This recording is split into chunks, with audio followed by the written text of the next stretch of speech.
Olá, meu nome é Abraão e eu sou o professor de História.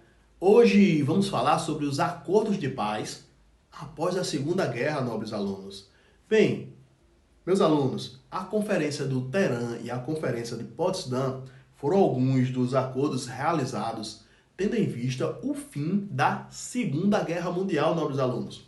Após a rendição do Japão, ocorrida em 2 de setembro de 1945, os aliados mobilizaram forças para a realização dos acordos políticos que dariam fim à Segunda Guerra Mundial. De fato, podemos aqui, neste momento, apontar que as discussões sobre o mundo pós-guerra aconteceram antes disso.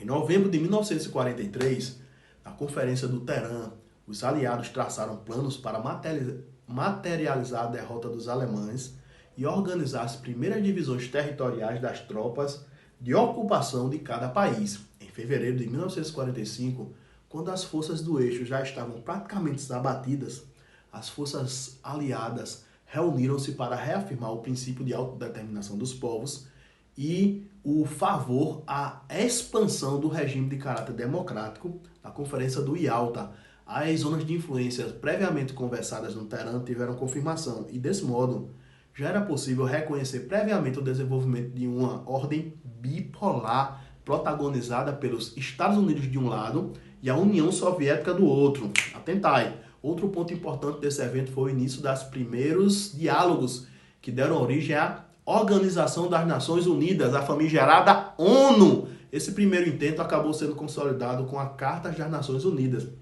assinada em junho de 1945 por mais de 50 países na cidade estadunidense de São Francisco.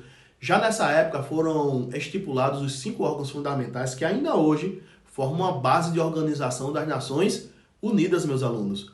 Uma das mais importantes conferências desse período foi a Conferência de Potsdam, atentai, que contou com a presença de Stalin, representando a Rússia, Clement, representando a Inglaterra, e Henry Truman, representando os Estados Unidos. A Conferência de Potsdam aconteceu em julho e agosto de 1945. Nessa reunião, a Alemanha teve o seu território dividido em 4 zonas a serem administradas por franceses, britânicos, norte-americanos e soviéticos.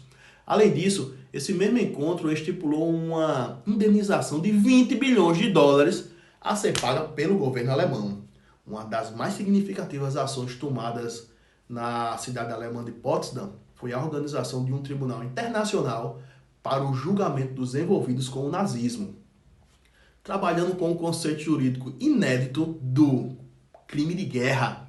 O chamado Tribunal de Nuremberg realizou a condenação de 11 líderes nazistas à morte, muitos dos quais tiveram outras penas, conseguiram fugir do país para a América Latina e preservaram-se impunes, vivendo secretamente até o fim das suas vidas. Acreditem, do ponto de vista geral, os acordos relativos à Segunda Guerra Mundial tiveram enorme peso para que a ordem bipolar e a Guerra Fria se tornassem uma realidade.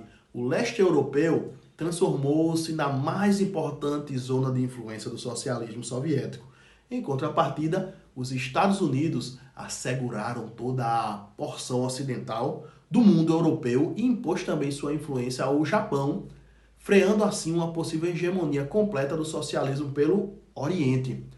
Aula encerrada, meus alunos. Resolvam o exercício no Google Forms abaixo. Tenham cautelas com o coronavírus e até a nossa próxima aula.